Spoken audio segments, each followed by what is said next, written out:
Bettina heartbeat that I make quality videos. Librarian humor. Nana nana nana nana Batman. I see what you did there. Objection! Your Honor, please direct your attention towards the manga. As you can see, there are small pieces of paper sticking out of every volume.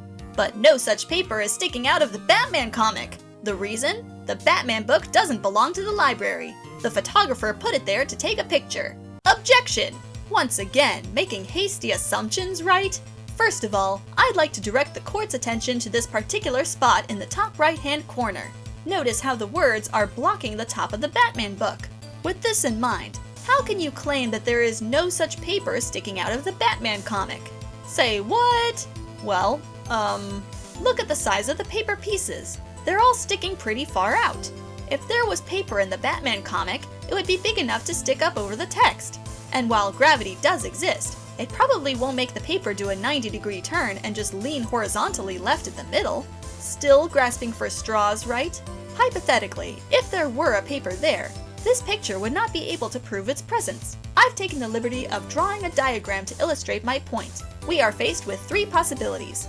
It is possible that 1. The paper was simply tucked in deeper than the others. Paper is a soft material, right? It's not unreasonable for it to do a 2. 90-degree turn. Or perhaps 3. A paper does not exist there at all. Either way, you cannot prove your client innocent without sufficient evidence, which of course is impossible thanks to the obtrusive words. Objection! I'm sorry, Edgeworth. I concede that I can't disprove Theory 1, but the image you submitted for Theory 2 is contradictory.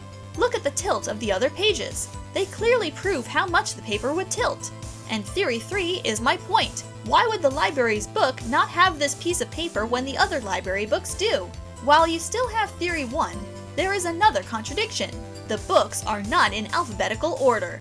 This proves that the Batman comic was placed there specifically for the picture. Ack! Perhaps I should have left the artistry to the forensic artist. Now hold it right there. It doesn't matter which direction the paper is going, because it's impossible to prove it even exists. Those theories are all the same. We do not have enough information to prove them. There could be an infinite amount of papers in there for all we know. I simply presented them only so that the court could better understand your baseless conjecture. I suppose the order of the books do seem out of the ordinary. However, therein lies not just one possibility. Clearly, those are Japanese graphic novels, also known as manga. And the Batman comic is a graphic novel too, no? Seeing as it currently has only graphic novels in the shelf, it is possible that any other novels have simply not yet been restocked. Asserting whether or not this effect was deliberate is useless. There is no way of knowing if the photographer and the captioner are the same person, let alone their involvement in this picture. Face it, Wright, you can't prove any of these groundless accusations. Did everyone just ignore the library sticker? Dead. I will reblog this anytime I see it on my dash. Absolutely fucking destroyed. This is the strongest Tumblr post I've ever witnessed. This was recommended, and as a super logical person, I can see why. I've been looking for this for ages! Apparently legendary. Hellsite Hall of Fame. Iconic. I swear I've reblogged this before, but every time I see it, I internally scream, "These books are on a hold shelf!" That's why they have pieces of paper in them and are not shelved in alphabetical order. They're shelved by who they're on hold for. It's also why the labels on the manga and the graphic novel are different. Note how the one says YA and the other says teen, because they're most likely from different library collections. Suffice to say, this court case could have used a library employee as an expert witness and saved a lot of time. This will remain the only Tumblr post I love with all my heart. I've been blessed to lay my eyes upon it again.